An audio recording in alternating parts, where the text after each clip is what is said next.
Грчките државјани понатаму се гости на Гевгелија, но не во толков број како што беа пред пандемијата со COVID-19.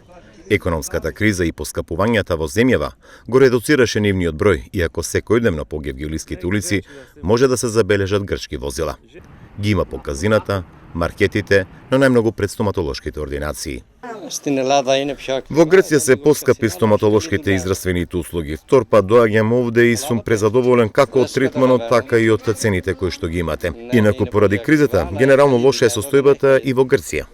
Ординациите во Гевгелија тврдат дека и покрај зголемените цени на репроматеријалите и енергенсите, се трудат да ги задржат грците како пациенти.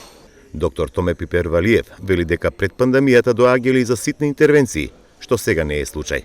Сега веќе се забележуваат раздвижувања, имаме повторно враќање на пациенти, доаѓаат и нови пациенти, меѓутоа сето тоа е далеку од она кое што беше пред пандемиската криза.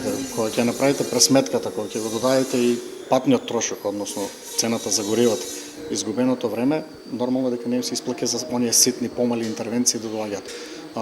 Не радува фактот што доаѓаат пациенти за поскапи интервенции, кои што повеќе бараат работа, кои што бараат повеќе време и посветеност, веројатно поради драстичната разлика во цени кои што постои таму и тука. Дека помалку ги има грците велат и гевгелиските докјанџи, ресторани, бензиски, но не сакаа пред камера да зборуваат. Велат дека доаѓаат и оставаат пари во Гевгелија, но заради кризата не во толков обем. Инфлацијата си го направи исто своето во целиот свет и мислам дека да, има намаленост на, по моје мислење дека има намаленост на доаѓање, али и пак има разлика во цените спрема тамошната држава и тука. Сега паралела не може да правиме пред пандемијата, ги имаше повеќе, ама мислам дека не влијае енергетската криза за да идат помалци или повеќе. Си идат во нормален број. Па ги гледам низ центарот нон-стоп. Си идат и на заболекари, на фризери, си идат нормално. Па нешто помалку ми се чини. Има, идат редовно по кафаните, по продавниците, али многу ретко. Првиот човек на Гевгелија Сарамандов вели дека повторно се чувствува раздвижено со грчки гости по гевгелиските улици. Оптимист е дека следните месеци почесто ќе доаѓаат, оти цените во Гевгелија во споредба со оние во Грција се пониски.